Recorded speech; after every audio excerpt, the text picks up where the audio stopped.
Hello guys, this is Fast Talk with Girl Lalu. What motivates you to keep going every day? Lights on or lights off in the office? Lights on, lights on. Para makita mo lahat ng mga tinatago at mga mali. What kind of manager would you be? The leadership or teamwork?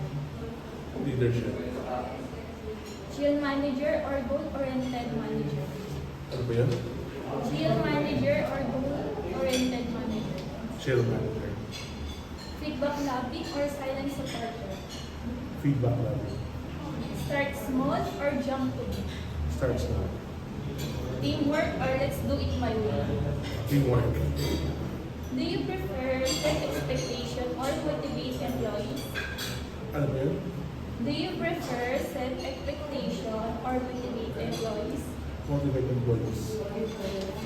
To continue, sir, strict on time or strict on output? Strict on output.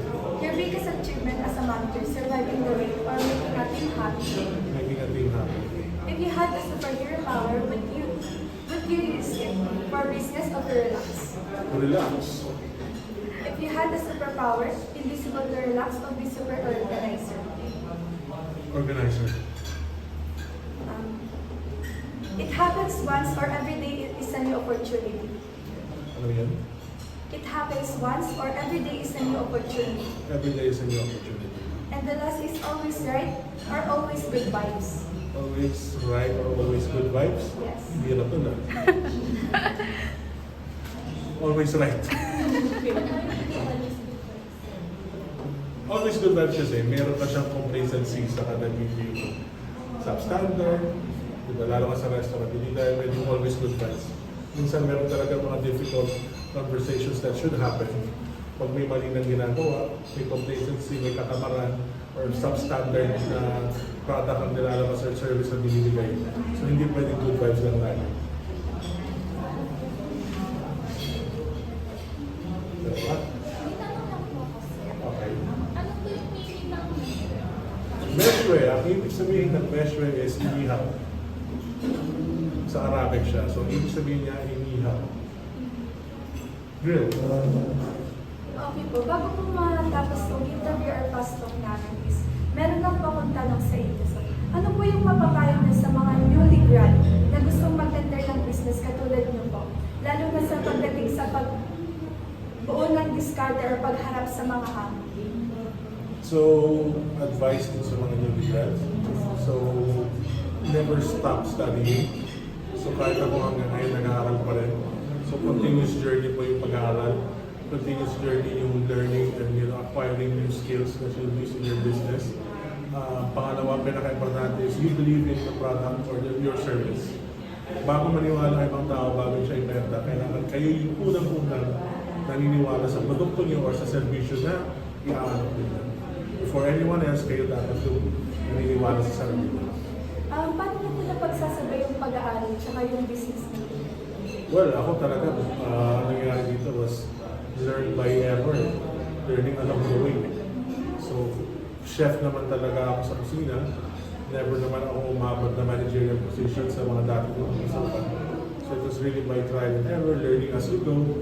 Tapos may mga online seminars, books, continuous reading. Hindi sapat yung natutunan nyo lang from college. So, kailangan tuloy-tuloy pa rin kayo nag-aaral. And you learn from everywhere you go. From the people before you, the people you work with. Every time you meet, ito, ginagawa ninyo, you're speaking to me, somebody who has experience in this field. You learn from people like that. So guys, this is the end of Fast Talk. Sana marami kayo natutunan kay Sir Nathan. And bye guys! Meron pa? Wala na.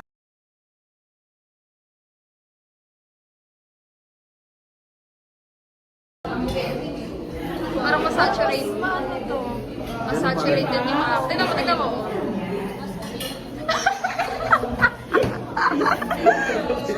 Tignan mo. Good day, everyone. I'm Mel, And I'm Mark.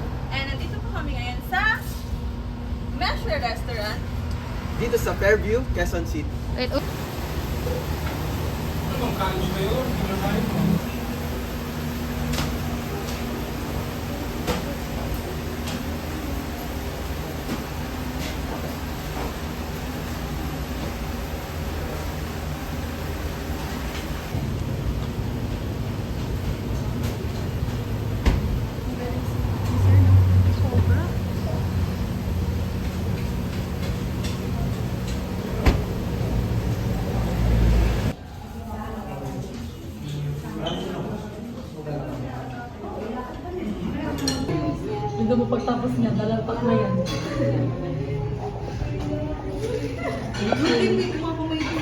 Uy, uy, uy, uy, uy.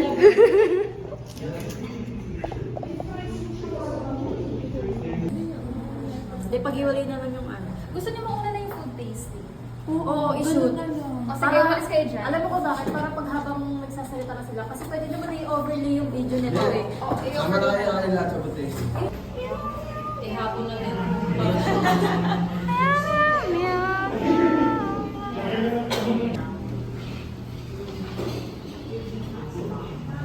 Per food, tapos yung isa halaga turn.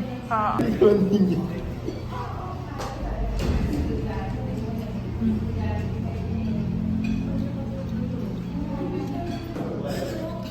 Yan yung target ko. Ano ba? Baka yung drinks to? Kaya talaga ubusin yun. Hindi mo nilagyan. Ayaw mo na, malalagyan. Skeptic lang ako. Akala ko shawarma lang isa yun. Shawarma lang isa yun. Yun talaga, ang sarap. Yung isa na. Galing sa pool ni ano, may Lisa ginawa. Ikaw mag-edit ah. Tapos videoan natin ang pool. Video nyo kami ano, behind the scene. Sige. Mga bloopers. Good day, may kumakamay din oh. Hoy.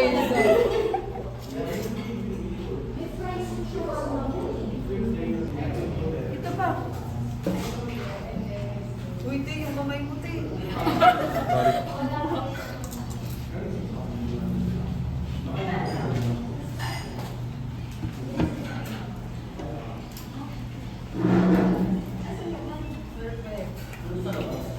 Parang human road. Ako na yung papalit sa Siargao. Perfect siya. Yun o. Ay, perfect! Okay, go. Kila ano? Sige. Okay. Dre. Okay yung dalawa.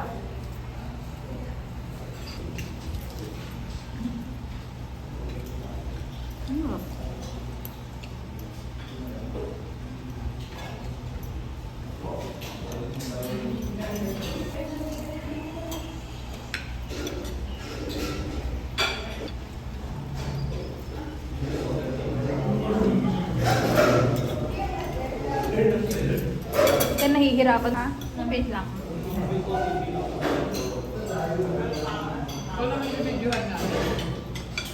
Ikaw lang mag-isa.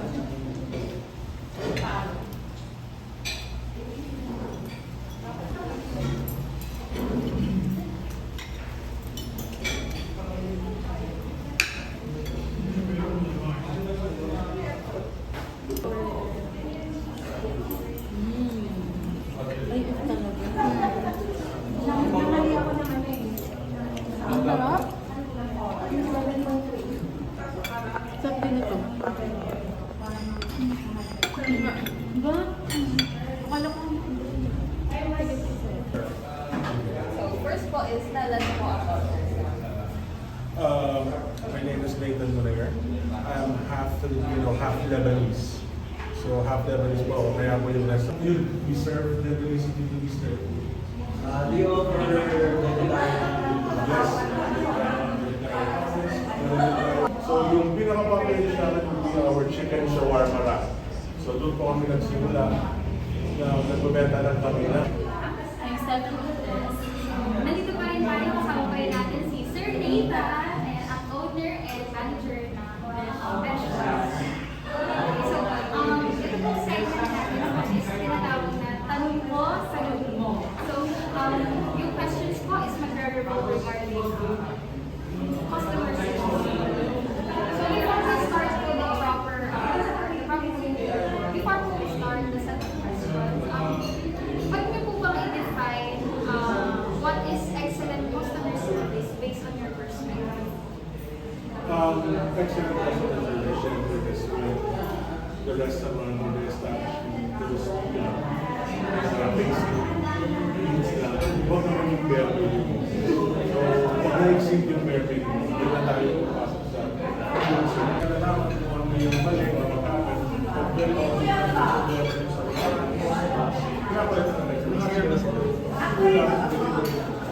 Kailangan kayo yung unang-unang naniniwala sa produkto niyo or sa servisyo na i-aaral niyo. For anyone else, kayo dapat yung naniniwala sa sarili. Paano mo na pagsasabay yung pag-aaral tsaka yung business mo? Well, ako talaga, ang nangyari dito was learn by error, learning along the way. So, chef naman talaga ako sa kusina. Never naman ako umabot na managerial position sa mga dapat ko. So, it was really by trial and error, learning as we go. Tapos yung mga online seminars, books, continuous reading, hindi sapat yung natutunan nyo lang from college. So, kailangan tuloy-tuloy pa rin kayo nag-aaral. And you learn from everywhere you go. From the people before you, the people you work with,